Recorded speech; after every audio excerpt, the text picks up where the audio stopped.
Así que nos vemos nuevamente. Hoy día miércoles. El lunes fue un feriado. Espero de que, independiente de lo que hayan hecho, les haya servido para descansar un tanto de las tareas universitarias que seguro deben tener. En especial ahora que en noviembre se acerca el final del semestre. Supongo que ya tienen mucho en mente. En fin, la clase anterior estábamos pasando la teoría para así, lo que eran relaciones de Fresnel y cómo es que entendemos que una onda electromagnética se refleje y se transmite bueno, en una interfaz plana. Primero vimos incidencia normal, el rayo se incide perpendicular a la interfaz, luego expandimos esto a una onda electromagnética la cual estaba incidiendo eh, paralelo al plano de incidencia, o sea, con polarización paralela al plano de incidencia. Eso quiere decir de que el campo eléctrico ya sea estaba perpendicular bueno, estaba paralelo al medio, que es con una polarización bueno, que se proyecta eh, fuera de la página, por decirlo así, y una, bueno, y también vimos con polarización perpendicular a la interfaz, que el campo estaría sobre el plano de incidencia, pero claro, sería perpendicular a este. Ahora, después tuvimos que generalizar un poco. Vamos a revisitar, vamos a revisitar esa parte más que nada para recordar un poco. Lo vamos a ver más o menos rápido, pero no hay mucha necesidad porque, más bien, no va a haber muchas complicaciones porque precisamente ya vimos todo lo que necesitamos para tener el caso más general. Una onda electromagnética que incide con un ángulo, así que incide con un ángulo respecto a la normal de la interfaz, bueno, que incide con un ángulo respecto a la dirección perpendicular a la frontera entre estos dos materiales. Y esta onda también tiene una dirección de polarización general alfa. El campo eléctrico forma un ángulo alfa con el plano de incidencia. Esta es la forma en la que generalizamos la polarización de la onda. Pero ya se puede ver de que este caso general es simplemente, esencialmente, la suma pitagórica de los dos casos anteriores que vimos. La onda incidiendo paralela a la interfaz y la onda incidiendo en el plano, bueno, con una polarización sobre el plano de incidencia.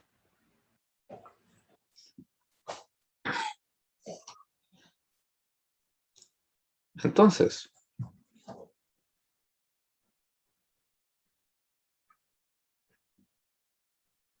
lo único que tenemos que hacer es tratar las componentes paralelas como el caso paralelo y el caso perpendicular y la componente perpendicular como el caso perpendicular. Aquí no está, pero debería estar un poco atrás. Ahí está. Simplemente tratamos así, la amplitud del campo incidente como, bueno, la amplitud del campo incidente por el coseno de alfa, como la componente paralela y como la componente perpendicular. Y luego con eso, lo equivocado, podemos aplicar nuestras relaciones y tener, bueno, podemos extender las relaciones de Fresnel y de alguna forma, sin tocar el ángulo alfa, tenemos estas cuatro relaciones de Fresnel. Estas versiones son importantes, estas ecuaciones son importantes, así que si no me equivoco, aquí sí. Aquí hay aquí están las 4 relaciones de Fresnel escritas en un formato más legible. Voy a cambiar el programa que estoy compartiendo. Ahí está. En este caso, la ecuación A, aquí en el libro de ondas y corpúsculos, sería así. Claro, claro. Este R paralelo es el campo, así, es el campo reflejado dividido por el campo incidente en la dirección paralela y análogamente, por supuesto, campo reflejado dividido en campo incidente para el componente perpendicular. Si no me equivoco, esa es la... No, ahí está. Para que lo comparen con lo que hay en el libro, esta sería la ecuación A. T paralelo es la B. C sería R perpendicular y D sería T perpendicular. Voy a pasarles este enlace a través del chat. Esta es una página interactiva, así que pueden derechamente poner los valores para el ángulo de incidencia y el ángulo de transmisión y así. Los índices de refracción de los materiales que forman la interfaz y les va a dar los valores para esto.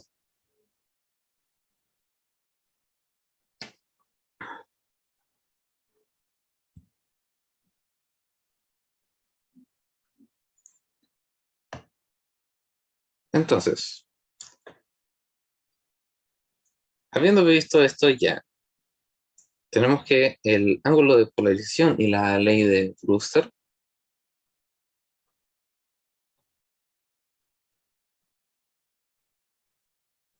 así. Tenemos que el ángulo y la ley de Brewster. Claro, tengo que cambiar el. Ah, me estaba adelantando leyendo el título. En fin, ya hemos visto qué es la ley de Brewster.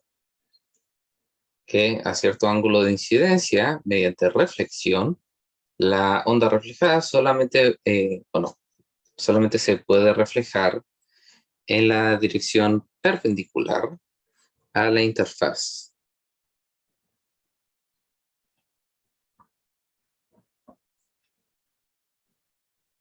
Esta es una forma, bueno, usando este es R paralelo, sí.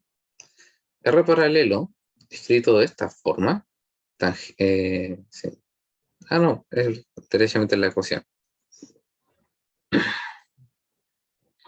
Tiene dos casos asintóticos, en el cual la fracción es cero y, bueno, para el cual la fracción es cero.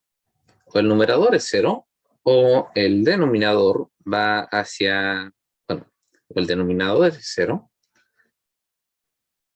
Entonces, por supuesto, esto se vuelve indefinido.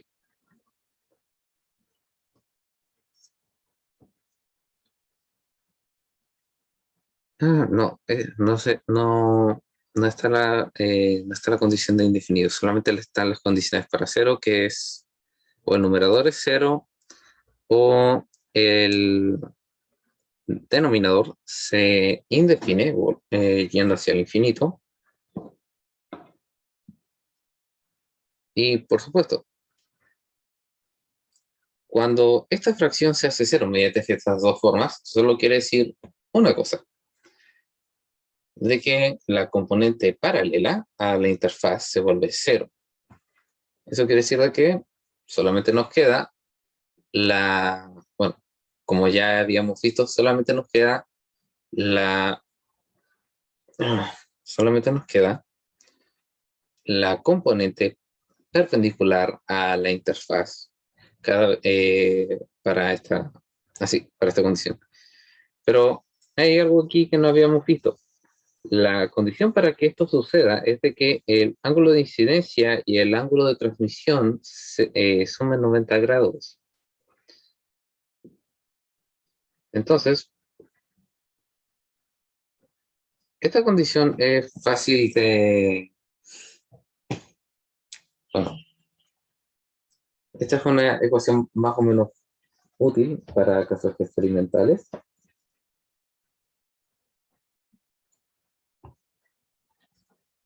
Pero de todas formas, si es que queremos encontrar el ángulo de Brewster, tenemos una ecuación que es tangente de θ es NH sobre NI.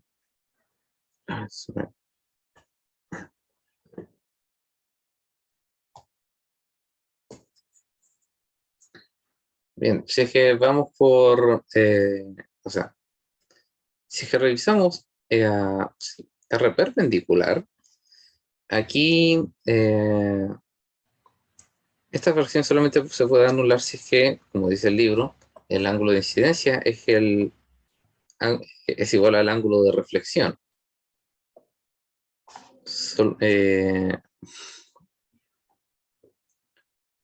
Excepto de que el...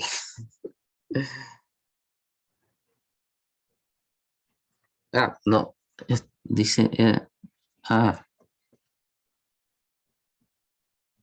no sé por qué ahí dice R, sino que debería ser T. Pero no, no importa. Esta cosa... así. Todas las relaciones expresas en todo esto solamente dependen del ángulo de incidencia y del ángulo de transmisión. Y el tema es de que el ángulo de incidencia y transmisión solamente puede ser igual en una condición. Y esa es la incidencia normal. Y de todas formas, esta solución sería trivial si es que fuese así.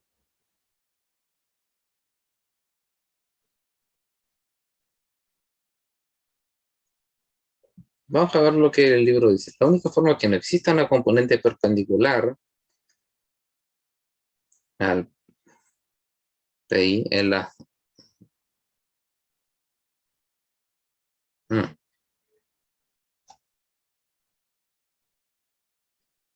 PI, ¿qué es PI? Creo que se me fue una...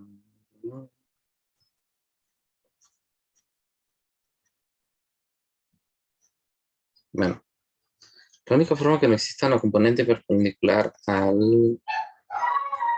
supongo la interfaz, en la onda reflejada, es que esta componente no exista en la onda incidente.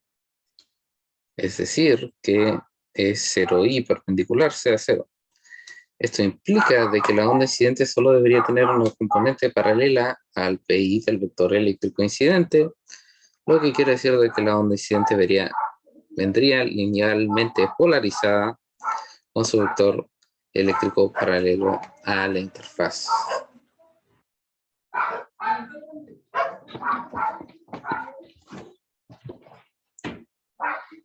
Y de hecho, de alguna forma, sí, esto tiene sentido porque hay que considerar lo que implica el hecho de que la onda incida normalmente. No me estaba equivocando. Si la onda incide normalmente, por supuesto, la dirección de propagación es perpendicular a la interfaz, tiene que serlo, se llama incidencia normal, pero los campos eléctricos y magnéticos son necesariamente paralelos a la interfaz. Solamente en la incidencia normal no hay componentes perpendiculares, porque en la incidencia normal, que también es el caso en el cual θi y θt son el mismo, la única dirección perpendicular a todo esto en el cual podría haber una onda es derechamente la dirección de propagación.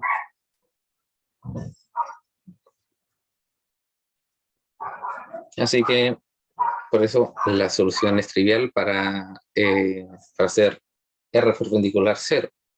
R perpendicular es 0 solamente para la incidencia normal, pero R paralelo tiene una condición de 0 en el cual el ángulo de incidencia y el ángulo de transmisión suman 90 grados y por lo tanto se genera polarización mediante reflexión.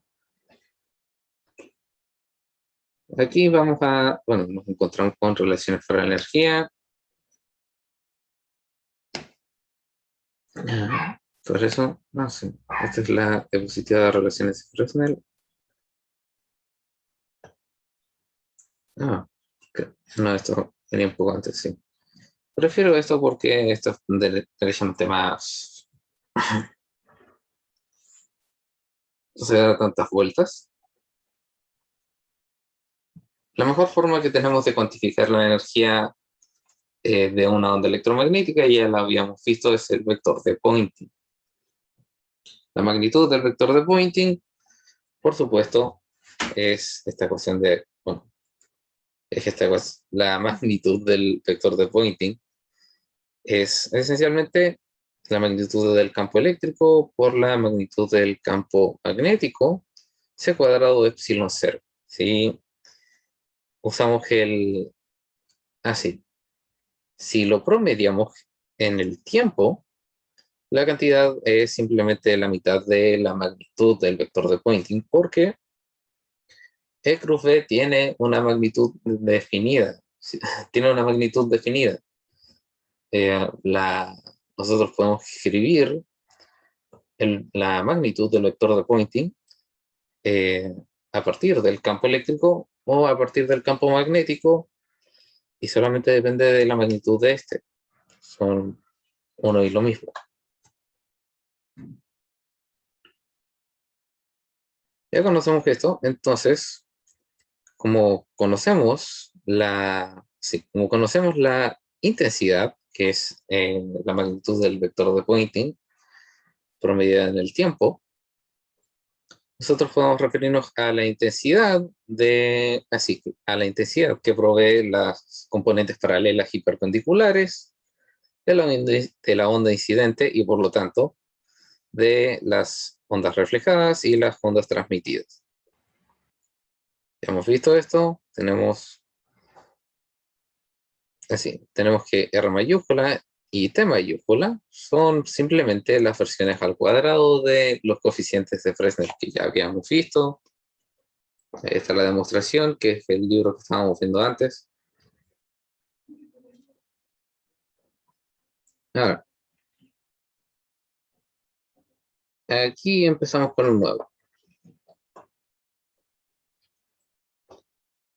Ya habíamos visto que las ondas electromagnéticas, la luz, podían tener una polarización, y trabajamos y hicimos ejercicios de polarización. Ahora, aquí es como vemos cómo es que obtenemos luz polarizada.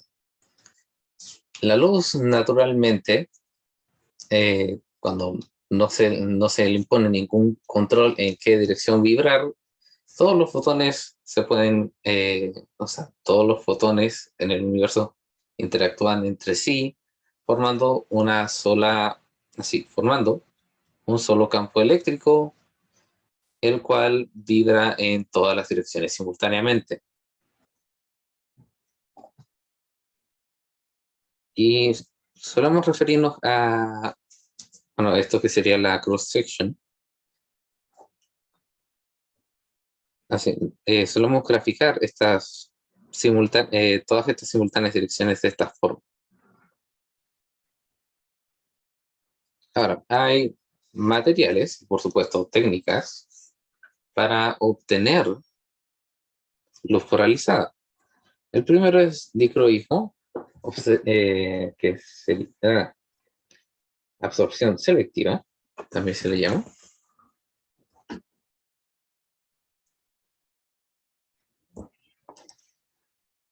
Bien, lo que tenemos, lo que nos dice aquí, los medios anisotrópicos son, con asimetrías en su red cristalina, producen absorción preferencial en un eje óptico y producen polarización lineal. Muy bien, tenemos objetos los cuales nos permiten polarizar la luz de forma tal de que vibran en una sola dirección. ¿Cómo es que obtenemos estas asimetrías? Bueno, el material más usado para este fin es el Polaroid. No me sorprendería si no nos sorprendería si este material es el que llevó a la formación de la compañía Polaroid.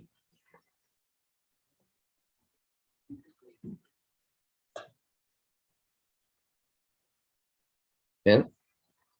Tenemos cadenas orientadas al azar de... ¿cómo se- Ajá. Ah, claro, los Polaroids son así, son las cadenas. Sí. Entonces, inicialmente las cadenas de Polaroids están orientadas al azar, se sumergen en el alcohol polivinílico impregnado con yodo, se estiran caliente, mientras se someten a un campo eléctrico. Entonces, al someterlos a un campo eléctrico, estas cadenas se alinean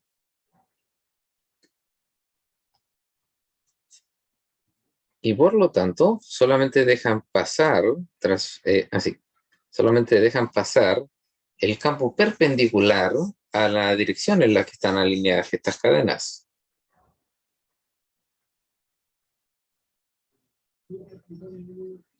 Bien, por aquí está. Entonces, nosotros cuantificamos la cantidad de luz que puede pasar por un filtro polarizado por la ley de Malus. ¿Qué sería esto de aquí? Aquí está, aquí está la demostración de la ley de Malus.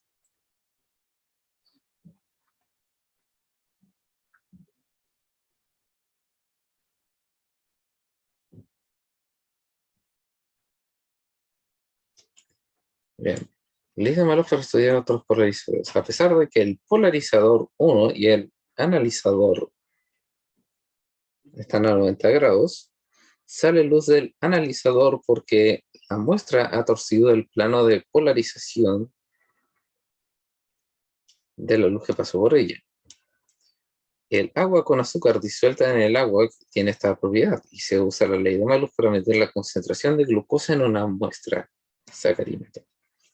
Ah, de hecho, sí, he visto que sí, esta, esta técnica de luz polarizada se usa, de hecho, para medir la calidad de diferentes soluciones azucaradas, como, bueno, se puede medir la calidad de la miel usando este principio. Uno disuelve una pequeña cantidad de miel en algo que parece, no sé si lo han visto, pero las boquillas de los saxofones es algo parecido, es un prisma que viene con una tapa, uno pone una gota de la solución de ya sea agua con miel o una de las soluciones base para hacer cerveza. De hecho, la cerveza parte como una solución dulce. Uno puede poner unas cuantas gotas de estas soluciones y usar la luz solar para esencialmente medir la concentración de glucosa usando polarización.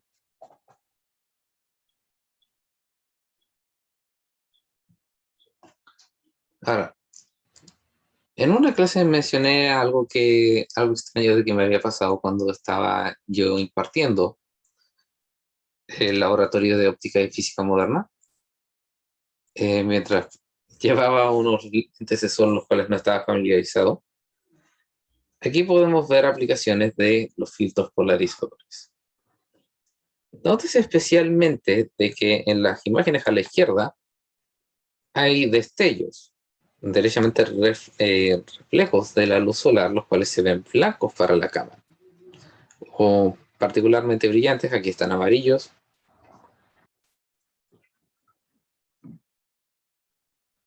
si es que nosotros inclinamos 90 grados de forma tal de que según la ley de Malus, la intensidad sería cero, ¿para qué? Por supuesto, la luz polarizada en la dirección perpendicular a la orientación del filtro polarizador se va a ir. Entonces, si los destellos que estaban aquí desaparecen cuando uno gira el filtro polarizador 90 grados, así, ¿qué dirección tienen?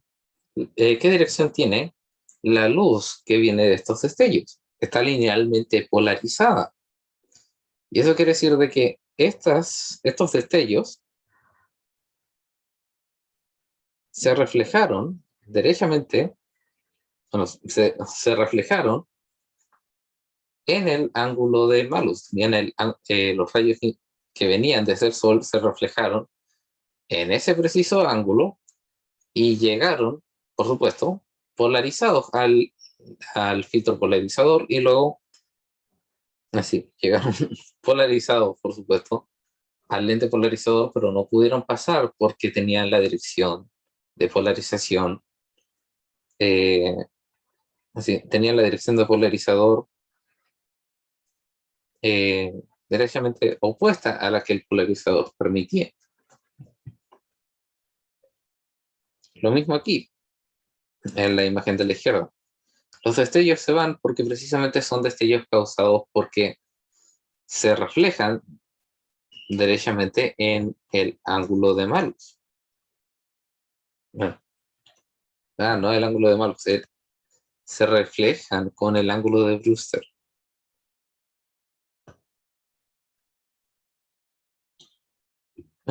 Y así, otro ejemplo aquí es algo que de hecho he visto en infomerciales, pero el punto es de que este filtro polarizador, sí, si bien es polarizado, no está hecho para bloquear la luz que viene de una sola dirección. Se pueden crear filtros polarizados los cuales permiten un poco más que solamente una dirección. Aunque, de hecho, si es que uno se da el trabajo de ver cuánta luz pasa, o más bien, cuánta luz, sí, cuánta luz natural pasa por un filtro polarizado, es derechamente la mitad de la intensidad. Porque si es que vamos a ser un poquito técnicos al respecto, no solamente pasa la luz o sea, no solamente pasan las ondas, las cuales tienen precisamente la dirección del filtro polarizador, sino de que si es que la onda tiene una dirección oblicua, la componente que es paralela, o sea, la componente paralela al filtro polarizador va a pasar. Entonces pasan los de aquí, pero también pasa esta porción de la onda que está, bueno, pasa 1 sobre raíz, bueno, sí, pasa el 1 sobre raíz de 2% de una onda que va a 45 grados respecto al polarizador. Y bueno, si estamos hablando de fotones, esto se pone quizá un poco más fácil, difícil de entender, porque pasamos de cambiar a componentes paralelas o perpendiculares a derechamente la posibilidad de que un fotón pase, dependiendo de su polarización. Pero en fin, se puede decir de que pasa derechamente la mitad de la luz natural cuando se le aplica un polarizador de una sola dirección, porque no solamente pasa la onda que está perfectamente alineada, sino que cualquier componente paralela al polarizador, ¿quién va a pasar? Bien, eso son las 10:35 y creo que habiendo visto habiendo revisitado las ecuaciones necesarias, vamos a adelantarnos un poquito aquí y vamos a ver estos ejercicios resueltos, que son parte del libro,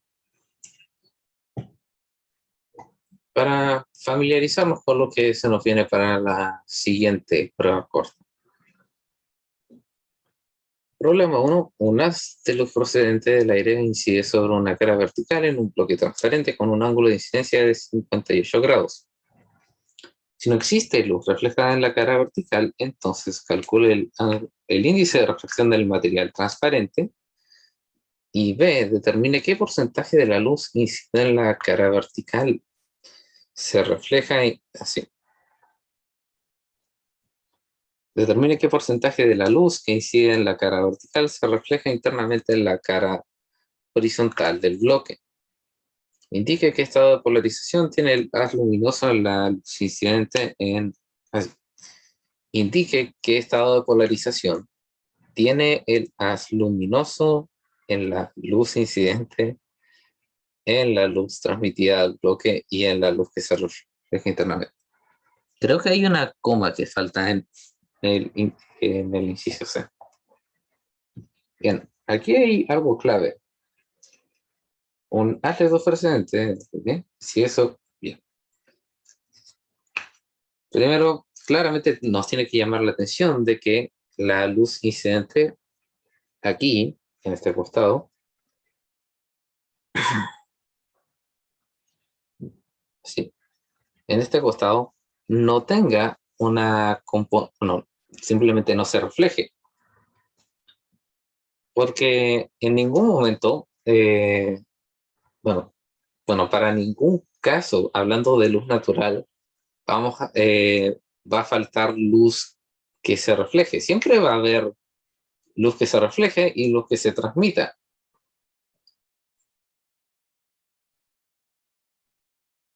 Entonces, tenemos que recordar en este caso,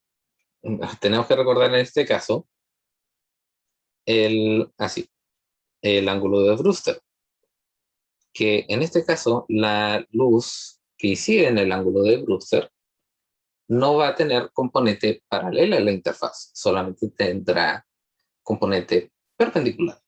Pero lo podemos aplicar este principio al revés, que no habrán componentes paralelas si es que la luz incidente va incide con el ángulo de Brewster.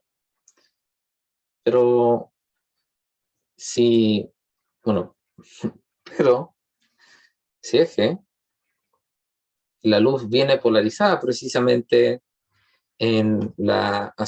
si la luz viene polarizada en dirección perpendicular a la interfaz, eso quiere decir de que no tiene una componente paralela la cual reflejar. Y por lo tanto, si no hay componente paralela a la cual reflejar, no, va bien. Si solamente sobreviven los componentes perpendiculares a la incidencia de la luz en la ley de Brewster, eso quiere decir de que la onda incidente va paralela. Eso sí. Entonces, si voy a la pizarra, vamos a trabajar esta frontera primero.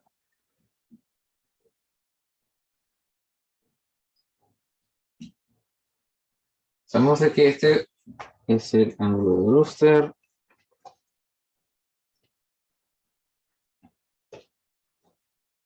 Tenemos el medio incidente y el medio transmitido.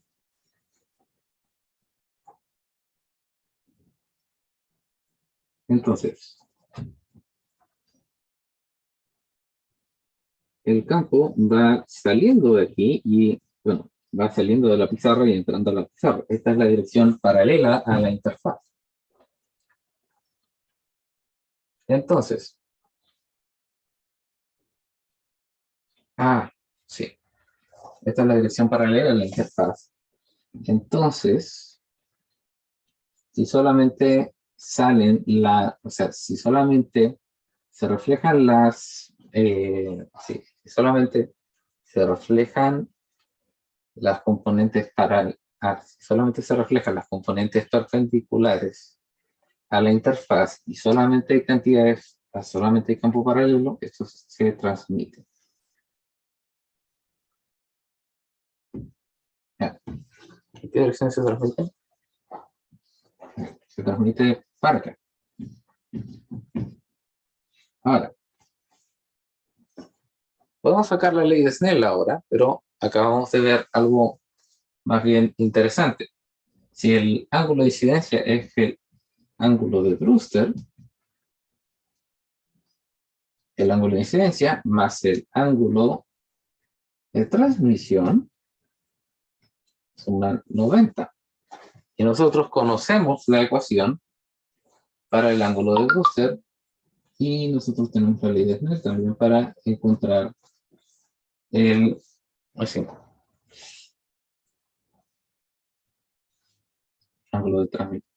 el ángulo de transmisión. Así que, así. Pero por supuesto, no podemos conocer estas cantidades si es que no conocemos los índices de refracción, que es derechamente lo que nos están preguntando. Claro, el medio incidente es el aire.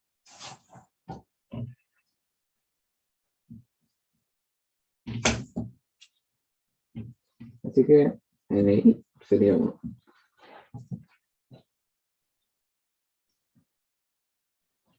Bien.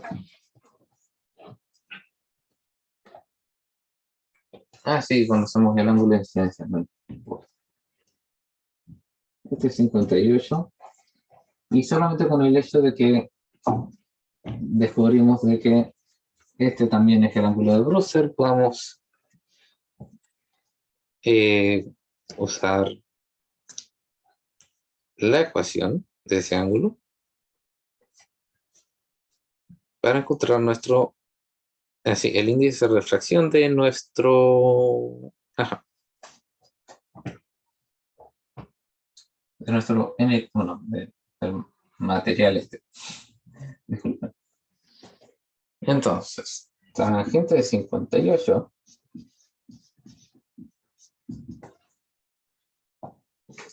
sería NT sobre NI. Entonces, derechamente, como NI es 1, la tangente de 58 va a ser el índice de refracción de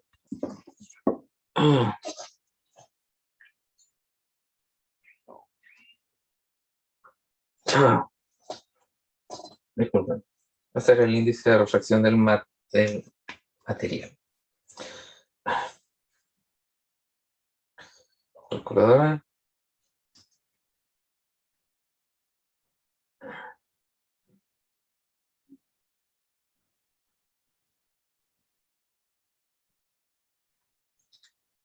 Bien, la tangente de 58 es aproximadamente 1,6. Exactamente, o sea, la aproximación que me da mi calculadora es 1,600 334 52 90 04, bueno, 94, pero podemos aproximarlo a 1,6. Hay muchos ceros después, así que así.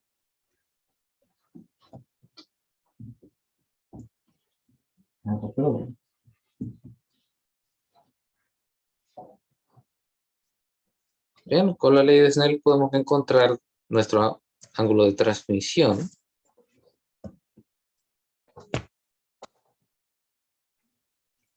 Y con estos dos ángulos vamos a poder usar la mayoría bueno, vamos a poder usar derechamente todas las relaciones de Fresnel.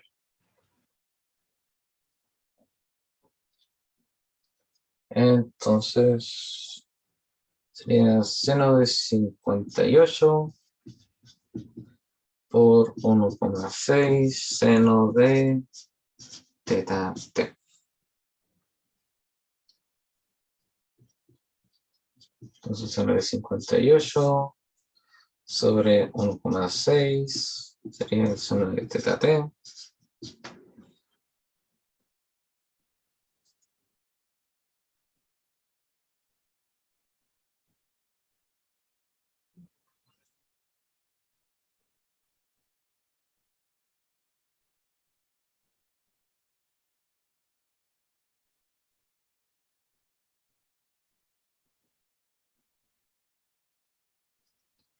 Y tengo, oh, qué conveniente, que el arcoseno de esta fracción es 32,007 grados. Bueno, 32,007 en fracción grados. No lo podemos aproximar a 32 grados sin mayor problema.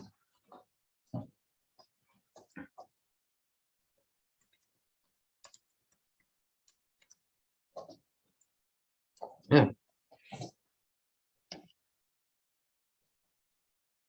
Necesitan el enunciado porque siento de que no les di el suficiente tiempo para anotarlo, para que les sacasen pantallazo.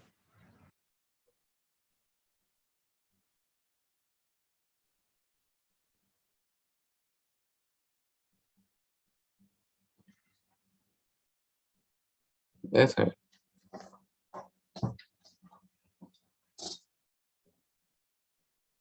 Entonces, B. Determine qué porcentaje de la luz que incide en la cara vertical se refleja internamente en la cara horizontal del bloque.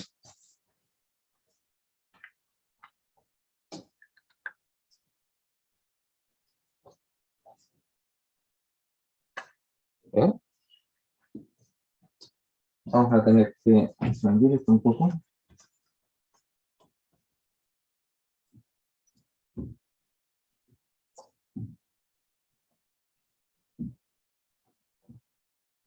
Entonces, vamos por acá.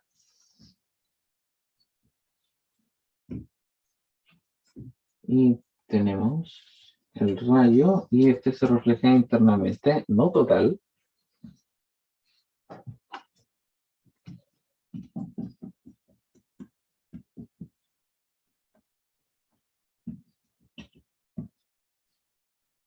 Entonces este ángulo es 32. Este ángulo de aquí y este ángulo de aquí tienen que ser 90 menos 32. Esto sería 60 más 30 menos 30 menos 2. Esto sería 60 menos 2, 58.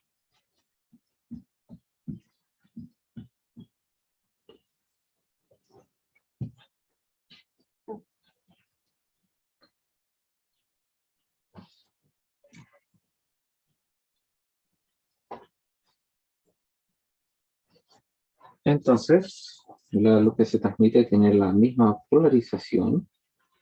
Entonces tenemos que calcular usando, así, determine qué porcentaje de la luz que incide en la cara vertical se refleja internamente en la cara horizontal del bloque. Entonces necesitamos R paralelo para calcular la fracción.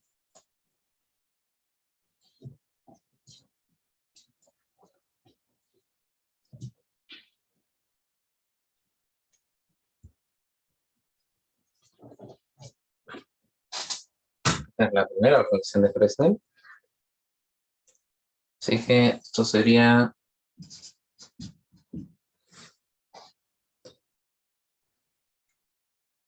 claro. Hay una porción de esto que se refracta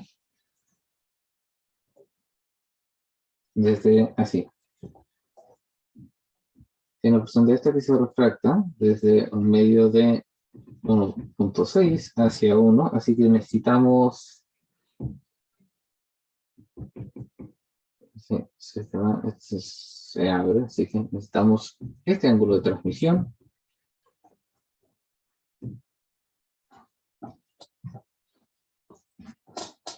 Y ahí recién podemos usar R paralelo para calcular la porción. Entonces, ley de Snell de nuevo.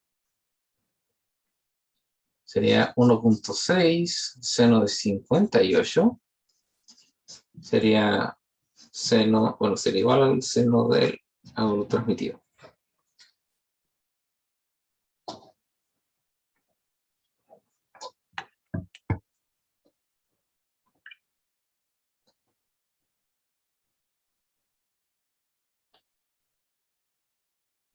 El coseno de esta cantidad sería el coseno de 1.6 por el seno de 58.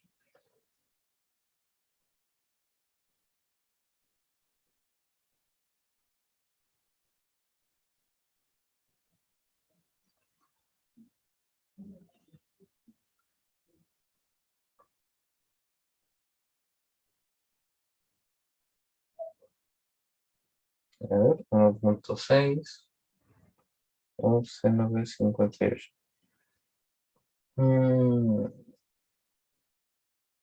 Me da 1,35.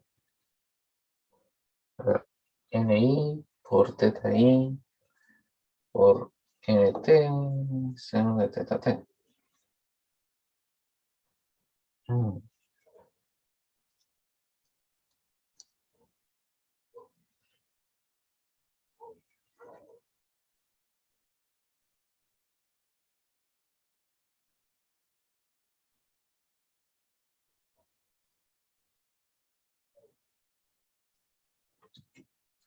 A menos que no haya. Bien, puede que este ángulo sea mayor que el ángulo crítico, y si es mayor que el ángulo crítico, se refleja un 100%.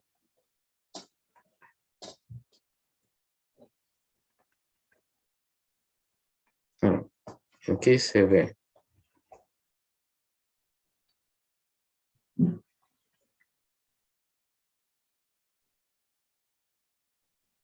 Claro. El libro nos dice derechamente de que si el seno del ángulo incidente nos da una cantidad mayor que 1, hay reflexión total interna. Podemos deducirlo a partir de esta imposibilidad. Así que la respuesta B es que 100% de la luz reflejada, bueno, 100% de la luz incidente se refleja hacia allá. Así que 58 es derechamente mayor al ángulo crítico.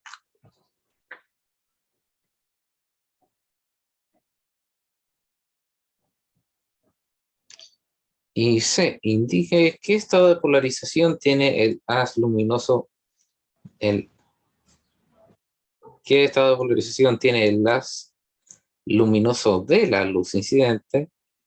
Bueno, es la luz incidente, la luz transmitida del bloque y la luz que se refleja internamente.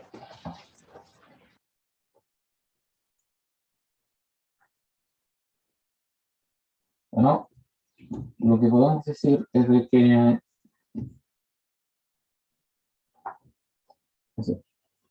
lo que podemos decir es de que si la onda primero incide con una polarización paralela en la interfaz, la cual sale de la pizarra, una vez se refleja por aquí, cuando se refleja internamente dentro del bloque nuevamente, por supuesto sigue siendo paralela en la interfaz, pero esta reflexión, esta reflexión crea una polarización que tiene la fase invertida. La dirección de la polarización siempre va a cambiar. Claro, el sentido de... bien, bien. K, así, K,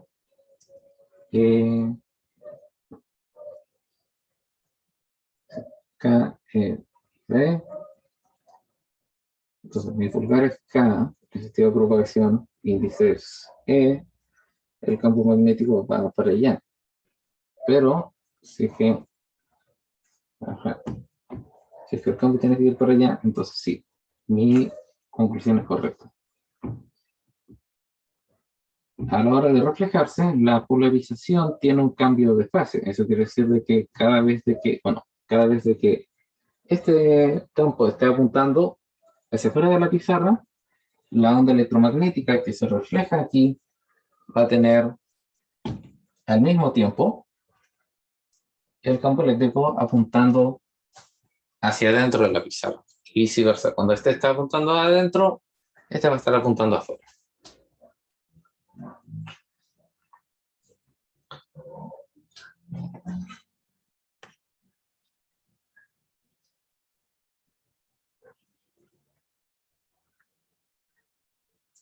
Y lo que dice el libro es como así. Voy a compartir la pantalla.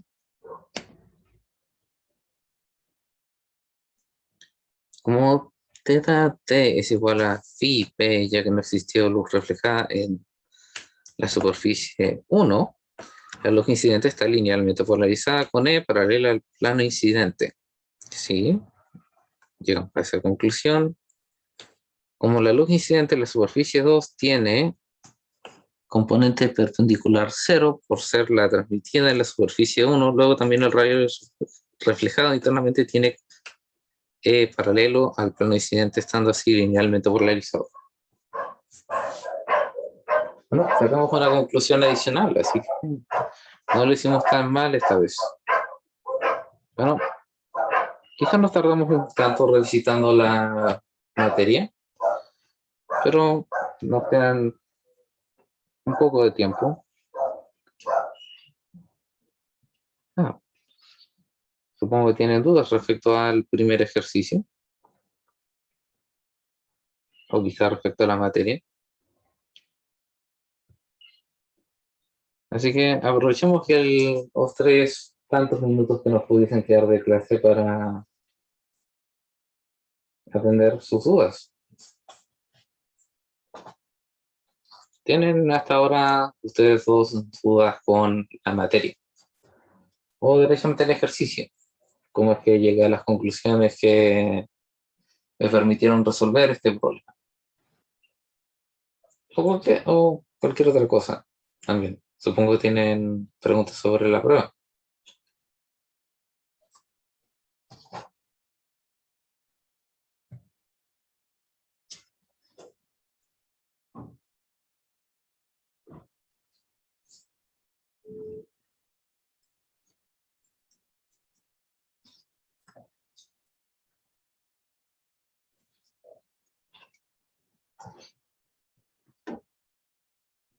Bien, Darío, ¿no tienen preguntas? Clever, ¿tienes alguna pregunta?